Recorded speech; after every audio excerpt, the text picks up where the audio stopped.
Radhe Radhe friends, good morning.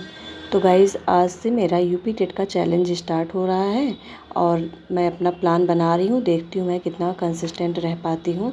तो आज का मेरा प्लान है कि मैं सीडीपी में ग्रोथ एंड डेवलपमेंट करूँगी, उसके बाद उसका एमसीक्यू सॉल्व करूँगी, फिर उसके बाद मैं हिंदी में समास पढ़ूँगी और फिर रात में मैं मैथ में टाइम एंड वर्क करूँगी।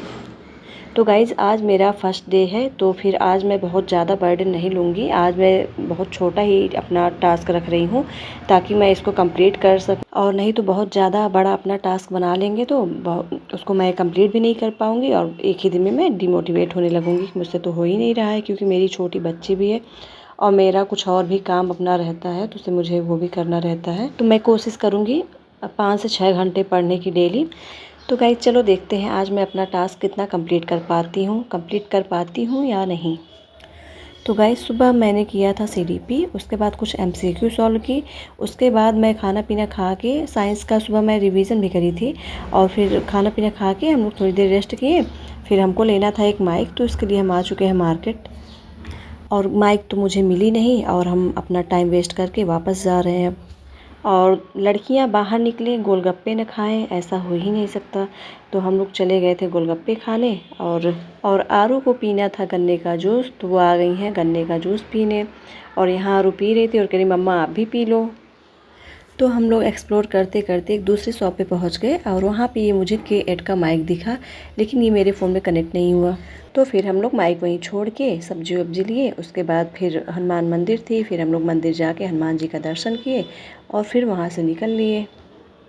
फिर हम लोग अपना खाना पीना खा पी के आरू को सुला के आ गए थे अपना और बाकी का टास्क कंप्लीट करने। तो यहाँ पे मैं कर रही हूँ हिंदी, और हिंदी में मैं समास पढ़ रही हूँ अभी, और ये मैं अपने ही नोट से कर रही हूँ।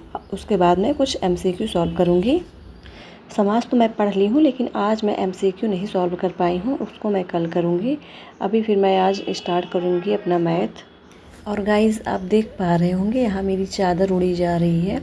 ये मेरे रूम में 2 विंडो है, एक तो ठीक ठाक वाली है और एक बहुत बड़ी है। तो ये तो गर्मी का टाइम है, तो हम लोग हर जगह कर्टेन लगा के नहीं रख सकते, थोड़ा सा खुला हुआ चाहिए।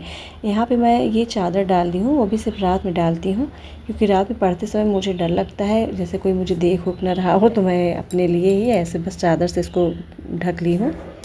पता है 2 दिन तक तो मैं बहुत डरी और डरती थी, फिर 12:30 बजे तक मैं जाके लेट जाती थी, लेकिन मुझे नींद तो नहीं आती थी। और अभी इस टाइम मैं अपना सारा कर्टेन लगा के रखती हूँ, चारों तरफ से पैक करके। भले मुझे गर्मी लगती रहती, चलता है, लेकिन मैं चारों तरफ से पैक करके तभी पढ़ती हूँ। और फ्रेंड्स, अगर आप का कोई बच्चा होगा तो आप इस बात को समझ पाएंगे। मेरी बेटी रात में सोने बहुत लेट कर दी थी, तो फिर मैं 11:30 बज गए थे, तो मुझे लगा अभी मैं सुलाने जाऊंगी 11:30 बजे से, फिर मैं पढ़ने कब बैठूंगी। तो मैं अपनी सिस्टर को बोली तो उनको सुला दे, लेकिन वो बहुत रो रही थी। फिर भी कल मैं किसी तरह इग्नोर करके अपना पढ़ने बैठ गई और फिर वो किसी तरह रो के सो गई। बाद में मुझे बुरा भी बहुत लगा, लेकिन अभी टाइम बहुत कम है, तो अगर मैं सुलाने जाती तो फिर पढ़ने का टाइम मुझे नहीं मिल पाता और बहुत टाइम लेती है। गाइज़, एक बात आप समझ पा रहे होंगे कि ये सिर्फ हमारा स्ट्रगल नहीं है, कहीं ना कहीं हमारे बच्चे भी हमारे साथ स्ट्रगल कर रहे हैं अभी, और उनको जो बचपना मिलना चाहिए था वो नहीं मिल पा रहा है क्योंकि हम लोग अपने में ही परेशान रह रहे हैं पढ़ने में। तो इस बात को समझते हुए हम जितनी जल्दी सिलेक्शन ले लेंगे उतना ज़्यादा हमारे लिए और हमारे बच्चे के लिए सही होगा। जितना टाइम हमें देना चाहिए अपने बच्चों को, हम उतना टाइम नहीं दे पाते हैं। तो यहाँ फिर मैं आ गई थी अपना मैथ करने। तो मैथ में मैं टाइम एंड वर्क कर रही थी और इसमें मैं पवन सर का क्वेश्चन प्रैक्टिस मुझे सिर्फ करना था, इसलिए सिर्फ मैं वीडियो को पॉज करके क्वेश्चन मैं खुद से सॉल्व कर रही थी।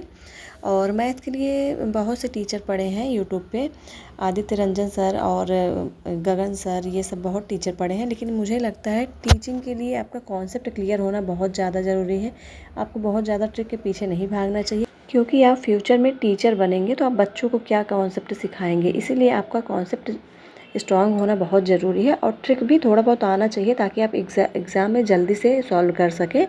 पवन सर अच्छा पढ़ाते हैं, बस थोड़ा स्लो चलते हैं। बाकी वो ट्रिक और कॉन्सेप्ट दोनों बहुत अच्छा समझाते हैं और मैं इनसे बहुत टाइम से पढ़ रही हूँ, तो मुझे इन्हीं का ज़्यादा सही लगता है। बाकी मैं और भी टीचर का देखी थी, लेकिन मुझे लगता है कि कॉन्सेप्ट क्लियर होना बहुत ज़रूरी है और इतना तो ट्रिक पढ़ लो कि एग्ज़ाम में जल्दी से अपना सॉल्व कर सको। एग्ज़ाम क्वालिफाई करने के लिए ट्रिक भी ज़रूरी होता है और पवन सर ट्रिक भी बताते हैं। तो गाइज़, आज का टास्क मेरा कंप्लीट हो गया है ऑलमोस्ट, लेकिन कल मैं ग्रोथ एंड डेवलपमेंट फिर से करूँगी ताकि मेरा अच्छे से कॉन्सेप्ट क्लियर हो जाए और क्वेश्चन और भी ज़्यादा सॉल्व करूँगी। और समास मेरा हो गया हिंदी का, और उसका कल मैं MCQ सॉल्व करूँगी। और मैथ में मेरा 3 लेक्चर मैंने देखा, उसको सॉल्व किया है और कल मैं इसको एक बार फिर से टाइम एंड वर्क करूँगी, फिर आज कल मेरा कंप्लीट हो जाएगा। आप लोग भी कमेंट करके बताओ कि आपका प्रिपरेशन कैसा चल रहा है। तो गाइज़, आज का स्टडी सेशन मेरा यहीं पे कंप्लीट होता है। अब मैं कल मिलती हूँ नए स्टडी ब्लॉग के साथ। Good night guys.